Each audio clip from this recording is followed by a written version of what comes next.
సాయంత్రం తెలివొచ్చి చూసుకునేసరికి జేబులో 4 రూపాయలు మాత్రం ఉన్నాయి. త్వరగా అక్కడి నుంచి బయటపడ్డాడు. వీధి కుళాయి దగ్గర మొహం కడుక్కుని రుమాలతో ముఖం తుడుచుకుని హోటల్లోకెళ్ళి కొంచెం టిఫిన్ తిన్నాడు. సిగరెట్ కాలుస్తూ బస్టాండ్కి వచ్చాడు. బస్సు సిద్ధంగా ఉంది. ముగిలి చేరుకునేసరికి చీకటి పడింది. దొంగలా ఇల్లు చేరుకున్నాడు.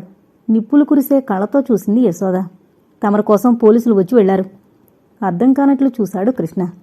అమ్మ నిజం చెబుతోందో అబద్ధం చెబుతోందో అర్థం కాలేదు. నా కోసం పోలీసులు రావడం దేనికి? వణుకుతూ అడిగాడు. అతనికే చిత్రం అనిపించింది. కొన్నాళ్ల కిందట సమ్మె సమయం గుర్తుకొచ్చి అప్పుడు పోలీసులు చివరికి ఇన్స్పెక్టర్ కూడా భయపడేవారు తనని చూసి. ఇప్పుడు వాళ్ళంటే తను భయపడ్డం దేనికి? నేను వెళ్ళి కనుక్కుంటాను. ఎక్కడికి? స్టేషన్కి. అక్కర్లేదు, ఇక వెళితే రానివ్వరు. ఎందుకని? నేనేం చేశాను? నువ్వు చేసిన ఘనకార్యాలు ఎన్నని చెప్పేది? లోపలికి వెళ్ళు. మొహం పీకుపోయి ఎలా ఉన్నావో అద్దంలో చూసుకో. ముందు స్నానం చేయి, చూడలేకపోతున్నావు. స్నానం చేసి బట్టలు మార్చుకున్నాడు. ఇంకా యశోద కోపంగానే ఉంది. ఆ కోపానికి మూల కారణాలు 2 భయాలు. మొదటిది, కృష్ణ ఇలా తయారయ్యాడు, వీడి భవిష్యత్తు ఏమవుతుందో అని. రెండవది, వారు వచ్చాక ఏం గొడవవుతుందో. అసలు కృష్ణ భవిష్యత్తు ఏం కాబోతుంది? వీడు చివరికిలా తగలబడిపోయాడేం? ఆకలిస్తోందమ్మా.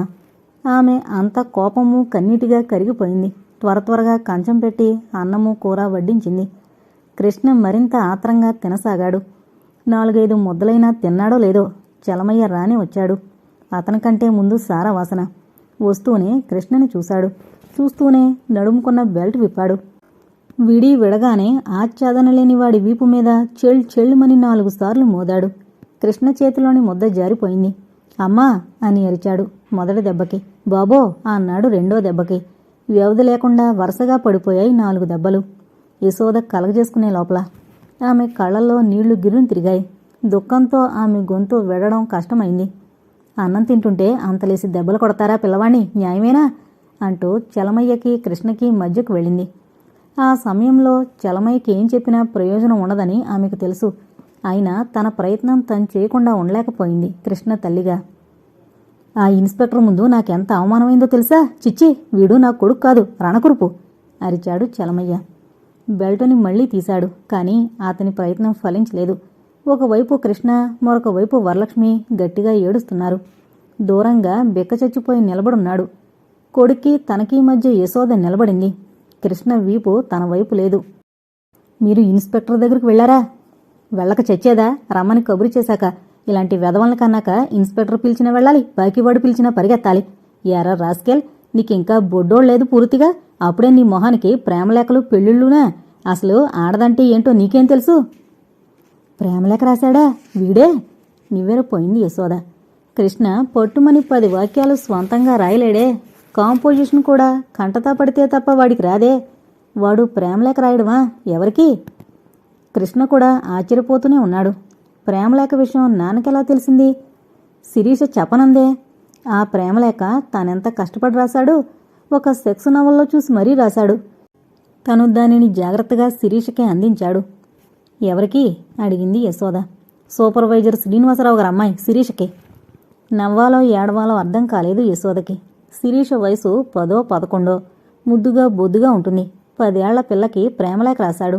రాసినవాడు 16 ఏళ్లవాడు. ప్రేమలేఖ ఎవరికి ఎవరు రాయాలో తెలియని తెలివి తక్కువ వాడా? ఇందులో అమాయకత్వమే తప్ప. నీ కొడుకు నీ కంటికి అమాయకుడేమో కానీ ఆ శ్రీనివాసరావు వీణ్ణేమన్నాడో తెలుసా? కొంపలు కూల్చే రకమని ఒక్క ముక్కలో చెప్పేశాడు. ఆడపిల్ల బతుకు నాశనం కావడానికి ఎంత కావాలి? ఈ విషయం కూడా ఇన్స్పెక్టర్ వరకు వెళ్ళిందా? ఓ, ప్రేమలేఖ ఇన్స్పెక్టరే చూపించాడు, ముఖం మీద పేడనీళ్లు జల్లినట్టు. నీ కొడుకు మీద ఇప్పుడు 1-2 నేరాలు కావు. ఆ ఫ్యాన్సీ షాపు పాపారావు దుకాణం కొల్లగొట్టారట సమ్మెలో. వాడు కేసు పెట్టాడు. 10 మంది కలిసి చేసిన పనికి వీడినొక్కడిని బాధ్యుణ్ణి చేయడం. వాడు కేసు పెట్టింది 3 మీదే. మనవాడు లీడర్ కదా. వీడు ఆ షాప్ నుంచి ఎత్తుకొచ్చిన వాచి అమ్మాడట. అంటే నేరం రుజువైనట్లే. ఎన్నని చెప్పేది? హోటల్ వాళ్ళు, సినిమా హాల్ వాడు, షాపుల వాళ్ళు, పెట్రోల్ బంక్ వాడు అందరూ అటు ఫ్యాన్సీ షాపు వాడి పక్షాన వీడికి వ్యతిరేకంగా ఉన్నారట. మనవాడు వాడిని పడగొట్టాడట. డాక్టర్ సర్టిఫికెట్ కూడా ఉందట వాడి దగ్గర. అయితే ఇప్పుడు? కంగారుగా చూసింది యశోద. కృష్ణ మీద కేసులున్నాయి. అందుకే వీడి గురించి పోలీసులు వచ్చారు.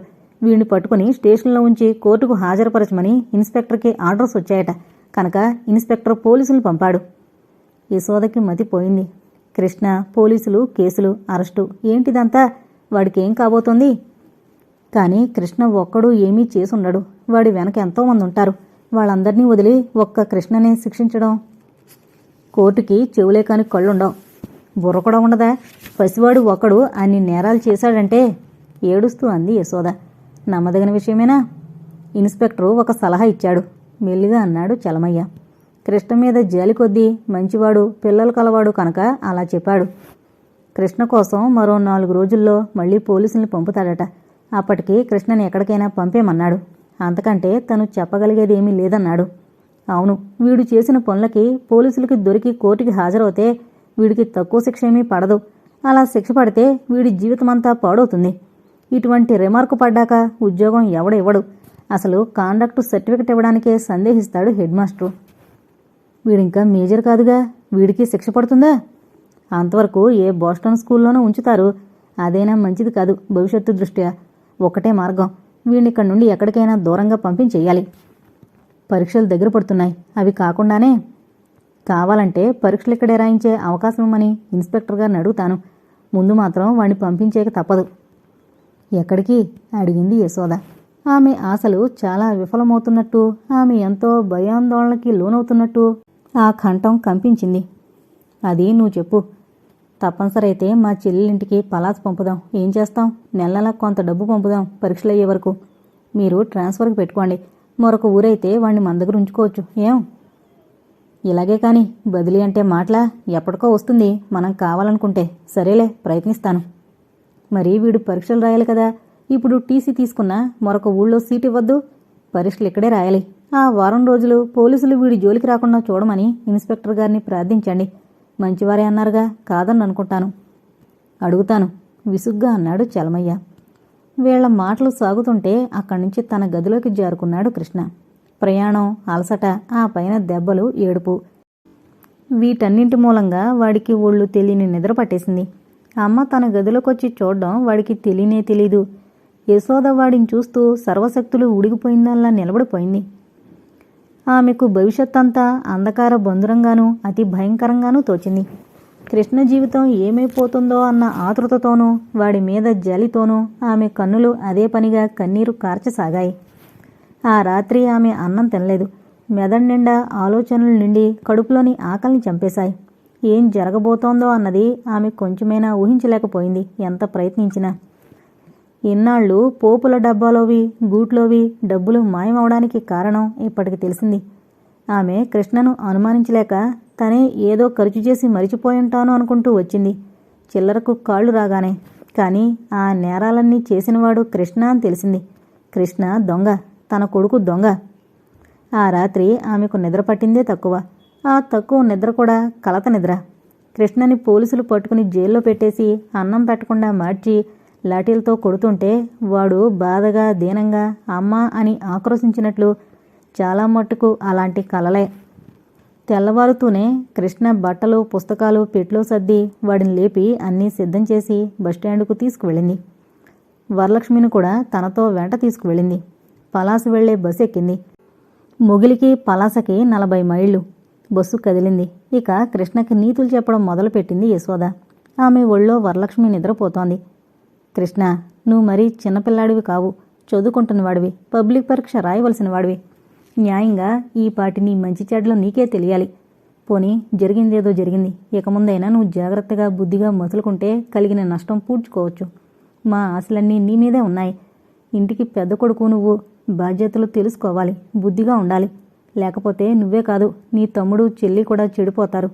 చూడు, ఇప్పుడు నువ్వు మమ్మల్ని అందరినీ విడిచి ఉండాల్సి వస్తుంది. ఒంటరిగా ఉండడం నీకెంత కష్టమో. నిన్ను వదిలుండడం మాకు అంత బాధే. అమ్మని, నాన్నని, తమ్ముడిని, చెల్లెల్ని విడిచి ఉండడం కొన్నాళ్ల పాటు తప్పదు. వీలు చూసుకుని నేను వస్తుంటానులే. నువ్వు శ్రద్ధగా చదవాలి. పరీక్షలు దగ్గర పడుతున్నాయి.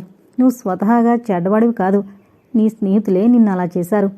చెడ్డ స్నేహాలు చేయకు. చక్కగా చదువుకో. పరీక్షలు పాస్ అవ్వాలి. కాలేజీలో చేర్పించి నిన్ను బాగా చదివించాలని మీ నాన్న కోరిక. నిన్ను కొట్టారంటే నీ మీద ప్రేమతోనే తప్ప కోపంతో కాదు. నువ్వు తెలుసుకోగలవు.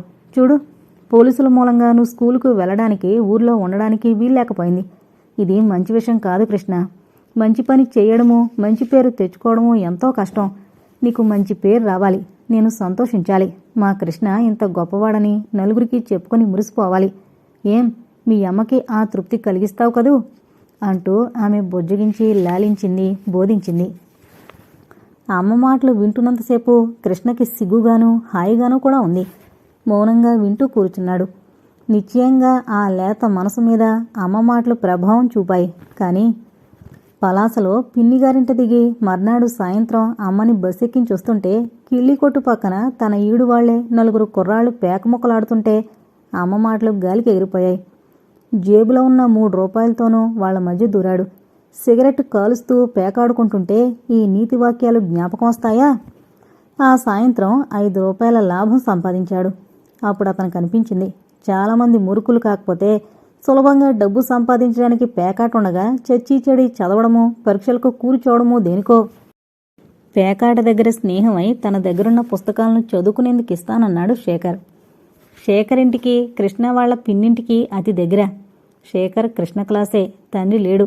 తల్లి నాన్న అగచాట్లు పడి సంపాదిస్తూ కొడుకు రేపేదో తవ్వి తలకెత్తుతాడన్న ఆశతో చదివిస్తోంది. ఒక్క చదువు మినహా మిగతా అన్ని విషయాల్లోనూ అగ్రగణ్యుడైపోయాడు. కృష్ణ కంటే 2 ఏళ్లు పెద్దయిన శేఖర్. మనం కంబైన్డ్ స్టడీస్ చేద్దాం, మా ఇంటికి రా. మీ వాళ్ళకి చదువుకునేందుకు వెళుతున్నానని చెబితే ఏమీ అనరు. నా పేరు మాత్రం చెప్పకు, రా. రాత్రి బోల్డ్ కబుర్లు చెప్పుకుందాం. కబుర్లు, అబద్ధాలు నేర్పుగా చెప్పడంలో నిపుణుడైపోయిన కృష్ణ రాత్రి భోజనం చేసి పిన్ని నొప్పించి శేఖర్ దగ్గరకు వచ్చాడు. అప్పటికి రాత్రి 8 అవుతోంది. శేఖర్ తల్లి పగలంతా జీడిపిక్కలు ఒలిచి ఒలిచి అలసిపోయి త్వరగా గంజి తాగి పడుకుంటుంది రోజు. ఆవేళ అంతే. గుడిసె ముందు నులక మంచం మీద కూర్చుని సినిమా కబుర్లతో ప్రారంభించి కాసేపు అయ్యేసరికి సెక్స్ మీదకు మళ్లారు. వాళ్ళ అనుభవాలు చెప్పేసుకున్నారు. కృష్ణ చెప్పింది విని, ఆడదానికోసం అంత డబ్బు తగలేయడం అనవసరం బ్రదర్. నీ అమాయకత్వం చూస్తుంటే జాలేస్తోంది. పోన్లే, నేను నీకు గురువునై అన్నీ చెబుతాను. హాయిగా బతుకుదు గాని 10 కాలాల పాటు నా పేరు చెప్పుకొని పద, స్టేషన్కి వెళ్ళి ఛాయ్ తీసుకుందాం అంటూ లేచాడు శేఖర్. ఊరి పేరు కాశీబుగ్గ, స్టేషన్ ప్రాంతం పలాస. పేరుకే కాని అంతా కలిసిన ఓ మోస్తరు ఊరే అవుతుంది. రైళ్లు వచ్చినప్పుడు తప్ప స్టేషను ప్రశాంతంగానూ నిర్జనంగానూ ఉంటుంది. రాత్రులైతే మరీను. శేఖరం, కృష్ణ వచ్చేటప్పటికి స్టేషన్ పక్కనున్న డొక్కు టీ కొట్టు మాత్రం తెరిచుంది. చెరో టీ కొట్టాక స్టేషన్లోంచి ప్లాట్ఫారం చివరివైపు నడవసాగారు. ఎండలు ముదురుతున్న కాలమేమో ప్లాట్ఫారం మీద గోనెలు పరుచుకుని అక్కడక్కడ మనుషులు పడుకున్నారు. సిగరెట్ కాలుస్తూ వెళుతున్న శేఖర్ ఓ గుంపు పడుకున్న చోటుకు వెళ్లి ఈల కొట్టాడు 2 సార్లు. పడుకున్న వాళ్లలోంచి ఒక ఆమె లేచొచ్చింది, 2 చేతులతోనూ తల గోక్కుంటూ. మరొకరిని కూడా తీసుకుని మన చోటికి రా, నేస్తం ఉన్నాడు అనేసి కృష్ణ భుజం మీద చేయి వేసి నడిపించసాగాడు. వాళ్ళిద్దరూ ఏటిగట్టుకు వెళ్లారు. ఏరులో నీరు లేదు, మెత్తటి ఇసుకే ఉంది. అక్కడ కూర్చుని కబుర్లు చెప్పుకుంటూ సిగరెట్లు కాల్చుకున్నారు. ఇంతలో 2 స్త్రీలొచ్చారు. ఆ రాత్రితో కృష్ణ ఉద్దేశంలో స్త్రీ విలువ రూపాయికి పడిపోయింది. 10 రోజులకి 15 రోజులకి యశోద పలాసొచ్చి కృష్ణను చూసి వెళుతోంది. చెల్లెల్ని అడిగితే బాగానే చదువుతున్నాడు అంది. స్థలం మార్పు వల్ల మనిషి బాగుపడ్డాడని సంతోషించింది యశోద. కానీ శారీరక అనారోగ్యమైతే కదా స్థలం మార్పు వల్ల కుర్రాడు బాగుపడేది. చెడిపోవడం అనే మానసిక జాడ్యాన్ని పోగొట్టే స్థలం ఈ విశాల ప్రపంచంలో ఏమీ లేదు. అది మనిషి మనసులోనే ఉంటుంది. స్వర్గ నరకాలనే కాదు, మంచి చెడులు కూడా మానవ హృదయాన్ని ఆశ్రయించుకునే ఉంటాయి. మొగిలిలో పోలీసులు 3 రోజులకి 4 రోజులకి చలమయ్య ఇంటికొచ్చి కృష్ణ గురించి అడుగుతూనే ఉన్నారు. అతికి అతకని జవాబులు చెప్పి యశోద వారిని పంపేస్తోంది. పరీక్షల సమయంలో స్కూలుకి వెళ్లి కృష్ణని పట్టుకోకుండా ఉండేందుకు ఇన్స్పెక్టర్ని బ్రతిమాలి అంగీకరింపజేశాడు చలమయ్య.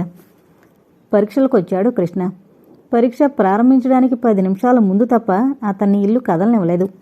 ఎలా చదివావని తండ్రి అడిగితే పరీక్ష తప్పకుండా పాస్ అవుతాను అన్నాడు. ఆ జవాబులో చాలా ధీమా ఉంది.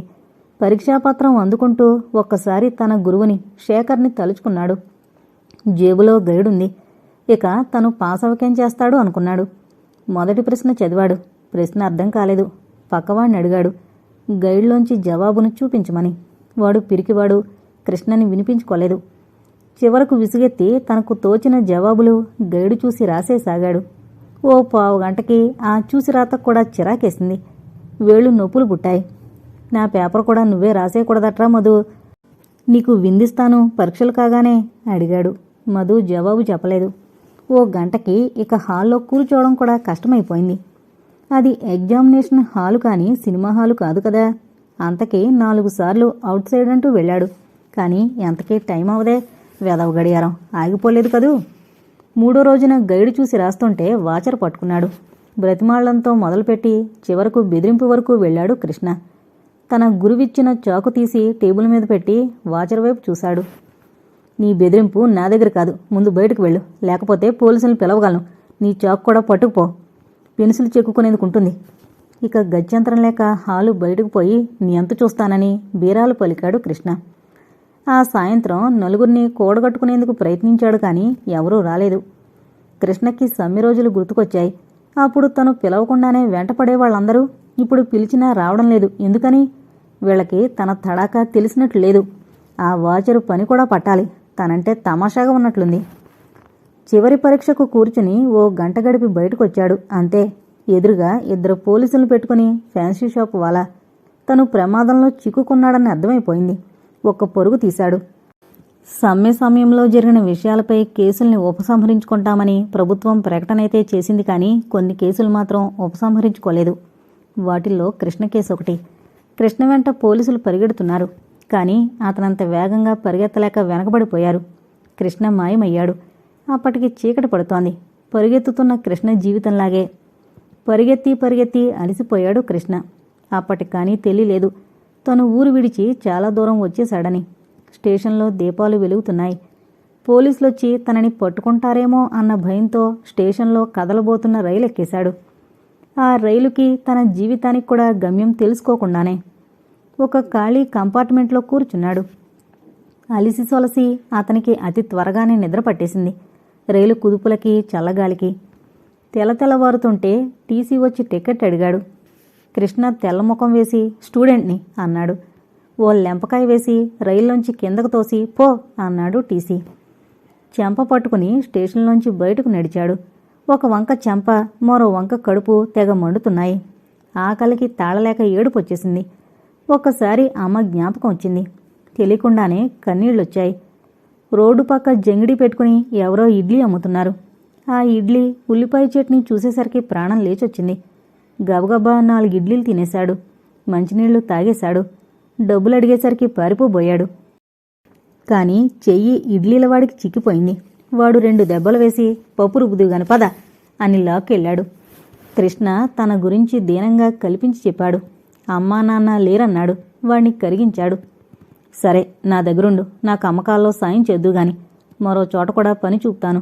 నీ పొట్ట నువ్వే పోషించుకుందుగాని అన్నాడు ఇడ్లీలవాడు. స్టేషన్లో ఇడ్లీ అమ్మడం, కంపార్ట్మెంట్కి ఛాయలు పట్టుకెళ్లడం ఇది పని. 3 రోజులు గడిచాయి. ఈ కష్టం అలవాట్లేక ఒళ్ళు పులిసిపోయింది. ఆ సాయంత్రం టీ తాగిన ఒక అతను పర్సు పైకి పెట్టి చిల్లర వెతుకుతున్నాడు. ఛాయ్ తాగి. రైలు కదులుతోంది. హఠాత్తుగా ఓ ఆలోచన మెరిసింది. చటుక్కున పర్సు లాగేశాడు కృష్ణ. పర్సు పట్టుకుని పరిగెత్తాడు. రైలు వెళ్ళిపోయింది. చివరి పెట్టెల్లో ఒక దాని దగ్గర జరగడం వల్ల స్టేషన్లో ఎవరూ చూడలేదు. కప్పు సాసరు ప్లాట్ఫారం మీద వదిలేశాడు. స్టేషన్ అవతల తోటలోకి వెళ్ళి పర్సు తెరిచి చూశాడు. అంతా కలిసి 50 రూపాయలున్నాయి.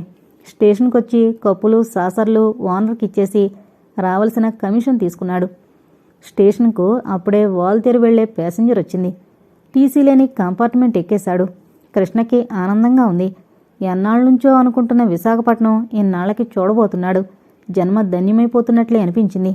ప్రయాణం నిరాటంకంగా సాగింది. స్టేషన్ వెనక నుంచి ఊళ్ళోకి వెళ్ళాడు. ఆ వేళ కృష్ణ తిన్న దెబ్బలు అన్నీ ఇన్ని కావు. వాల్తేరు ప్లాట్ఫారం మీద దొంగతనం చేయబోతూ పట్టుబడిపోయాడు.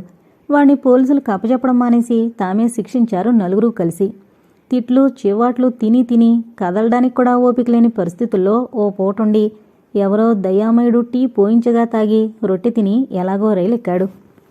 నిజానికి అతను కావాలని ఆ దొంగతనం చేయలేదు. హోటళ్లలో కప్పులు కడిగి పప్పు రుబ్బి అతను తెగ విసిగిపోయాడు. ఆ పనులన్నీ నీచంగానూ నామోషిగానూ అనిపించాయి. ఊరికే స్టేషన్కొచ్చాడు. దొంగతనం పోరుతుందని కకృతి పడ్డాడు. వికటించింది. ఒళ్ళు హోనమయ్యే దెబ్బలు తిన్నాడు. అమ్మ నాన్న ఇల్లు జ్ఞాపకం వచ్చాయి. 3 నెలల అనంతరం. ఈ 3 నెలలు గాలిపటంలాగా చినిగిన గాలిపటంలాంటి బతుకు గడిపాక ఇంటి మీదకు దృష్టి మళ్ళింది. ఈ 3 నెలల్లోనూ తను గడిపిన జీవితాన్ని గుర్తుకు తెచ్చుకునేందుకు కూడా మనస్కరించలేదు. ముగిలి వెళ్లి తమ ఇంటి తలుపులు తట్టేసరికి అమ్మ తలుపు తీయలేదు, మరెవరో తీశారు. నాన్న పేరు చెప్పి అడిగితే వాళ్ళందరూ శ్రీకాకుళం వెళ్ళిపోయారు 2 నెలల క్రితం. వాళ్ళు ఖాళీ చేశాక మేం దిగాం అందావిడ. కృష్ణకి శ్రీకాకుళం వెళ్లడం ఎలాగో అర్థం కాలేదు. జేబులో డబ్బు లేదు. రైలైతే టిక్కెట్ లేకుండా వెళ్ళొచ్చు, కానీ బస్సు మీద అలా కుదరదే. చేతికొక ఉంగరమో వాచియో ఉన్నా బాగుండేది. ఇటువంటి సమయాల్లో ఆదుకునేది అని విచారించాడు. ఒక్కసారి అతని మెదడులో గతం మెదిలింది. ఆ రోజుల్లో తన చేతి కింద ఎన్ని లారీలు, కార్లు, పెట్రోల్ బంకులు. బతికితే అలా బతకాలి.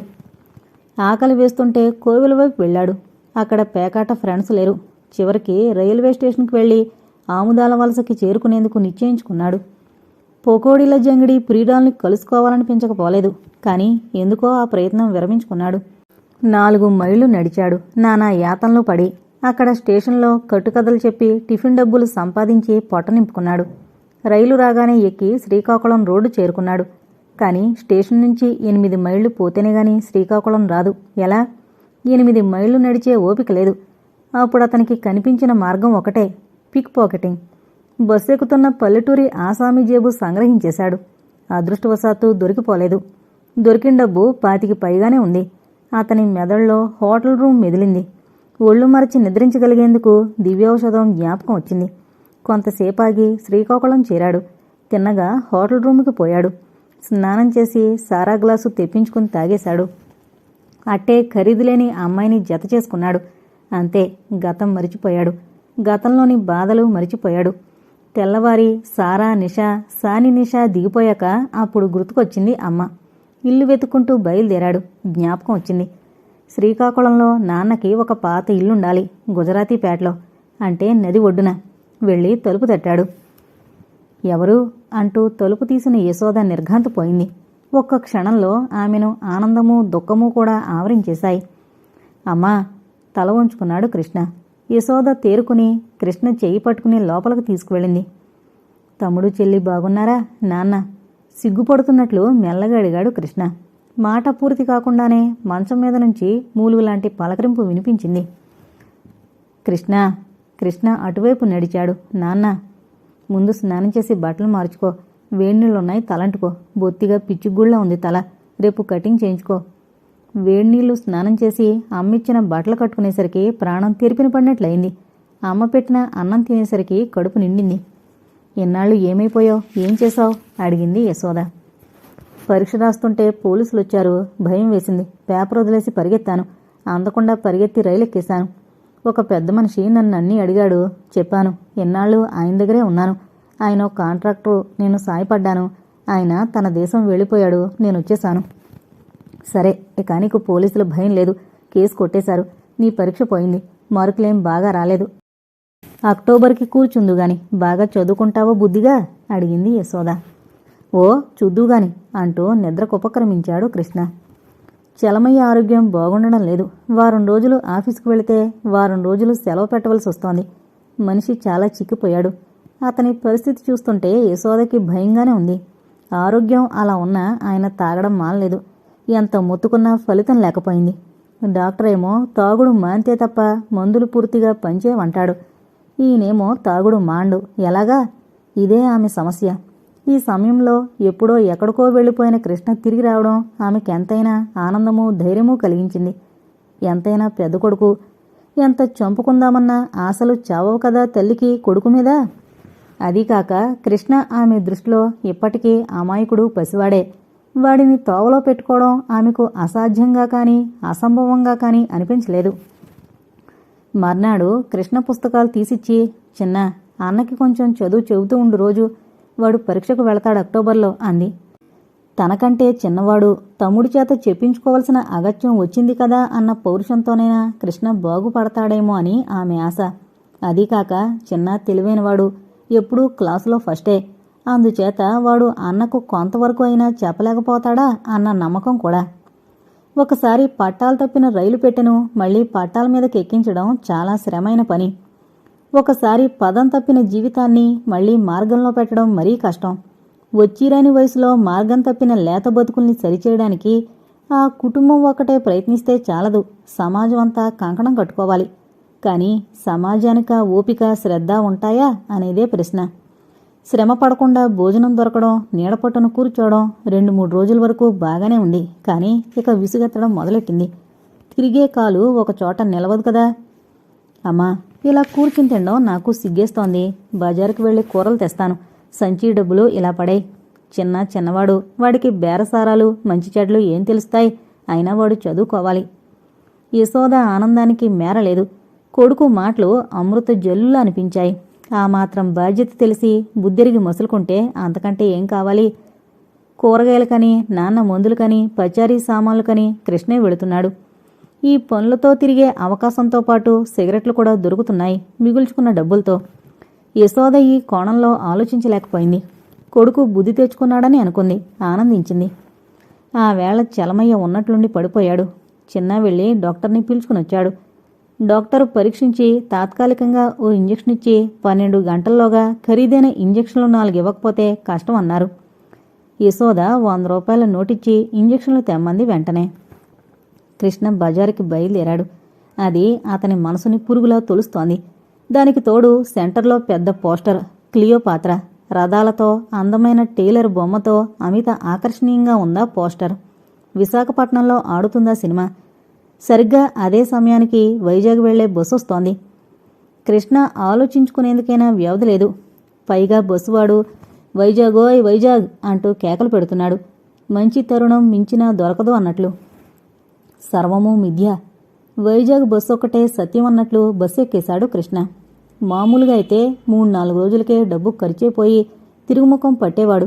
కానీ హోటల్లో దిగిన 2వ రోజున 2 రూపాయల బ్రాకెట్ తగిలి 150 వచ్చింది. పేకాట్లో 50 రూపాయలు లాభం వచ్చింది. దీంతో మరొక 4-5 రోజులు ఖుషీగా గడిచిపోయాయి. అమ్యూజ్మెంట్ పార్కు దగ్గర తారసపడిన అమ్మాయితో క్లియోపాత్ర సినిమా చూశాడు. మర్నాడు ఫైటింగ్ పిక్చర్ కూడా చూశాడు. కృష్ణ జేబులో డబ్బులైపోయాక ఆ అమ్మాయి తన ప్రేమని ఉపసంహరించేసుకుంది. ఒట్టి జేబులతో హోటల్ గది నుంచి బయటకొచ్చాడు. అప్పుడు అతనికి ఇల్లు గుర్తొచ్చింది. తను ఇల్లు విడిచి సరిగ్గా వారమైంది. శ్రీకాకుళం వెళ్ళాలి. ఎలా? స్టేషన్కొచ్చి రైలు ఎక్కేశాడు. రైలులో టికెట్ లేకుండా ప్రయాణించడంలో ఆరితేరాడు. స్టేషన్ పక్క నుంచి రోడ్డెక్కాడు కృష్ణ. ఆముదాల వలస పెద్ద ఊరేమీ కాదు.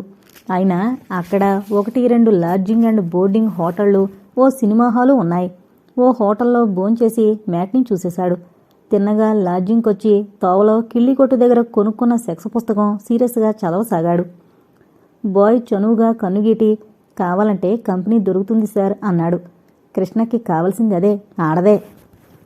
ఆ రాత్రి 5 రూపాయలకి కృష్ణ వయసుకి కనీసం రెట్టింపు వయసు, అతనికంటే రెట్టింపు లావు ఉన్న ఓ స్త్రీ అతనికి 1 గంటసేపు కంపెనీ ఇచ్చింది. ఆ చౌక రకం నైలాన్ చీర, పౌడర్ పోత, సెంటు వాసన, హోటల్ గది చీకటి, వీటిలో పరధ్యానంగా ఉండబట్టి కానీ ఆమెను సరిగ్గా చూసినట్లయితే అతను జడుసుకుని 2 రోజులు జ్వరపడేవాడే. పొద్దుటే లేచి స్నానం చేసి బస్సు ఛార్జీ మిగుల్చుకుని మిగతా డబ్బుల మేరకు టిఫిన్ తినేసి సిగరెట్ ప్యాకెట్ కొనేసి బస్సు ఎక్కాడు. బస్సు పరిగెడుతుంటే తెలుగు పాట ఏలవేసాగాడు. ఇల్లు నిశ్శబ్దంగా ఉంది. జరగదాందేదో జరిగినట్లు దిగులుగా ఉంది. అమ్మా పిలిచాడు కృష్ణ. ఏడుస్తూ వచ్చి తలుపు తీసింది అమ్మ. ఏమైందమ్మా?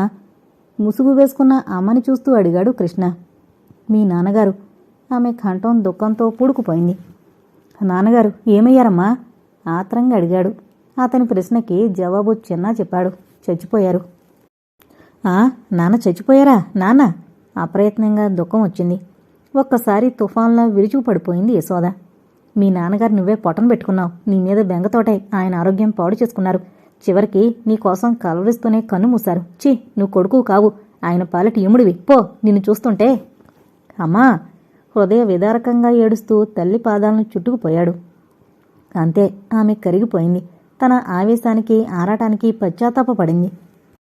విరక్తిగా, లేదురా లేదు, మన నొసట దురదృష్టం రాసిందంతే. నువ్వు నేను ఏం చేయగలం? లోపలికి వెళ్ళి స్నానం చేయి. అయ్యో, కొడుకని కలవరించారు. కొరివి పెట్టడానికైనా లేకపోయావు వేళకి. కృష్ణ వెళ్లి స్నానం చేశాడు. ఇంటి నిండా బంధువులున్నారు. చూశాడు. వాళ్లు సానుభూతి వ్యక్తం చేస్తే మౌనంగా స్వీకరించాడు. కర్మయ్యాక, బోల్డంత ఖర్చు పెట్టించాక వాళ్ల మానాన వాళ్ళని వదిలి బంధువులంతా ఎవరి దారిని వాళ్లు పోయారు. అసుర సంధ్యవేళ పెరటి గుమ్మం దగ్గర కూర్చుని భవిష్యత్తు ఆలోచించుకుంటోంది యశోద. ఇకనైనా కృష్ణ బాగుపడతాడేమో. తండ్రి పోయాడు, వాడిలో మార్పు రాదా?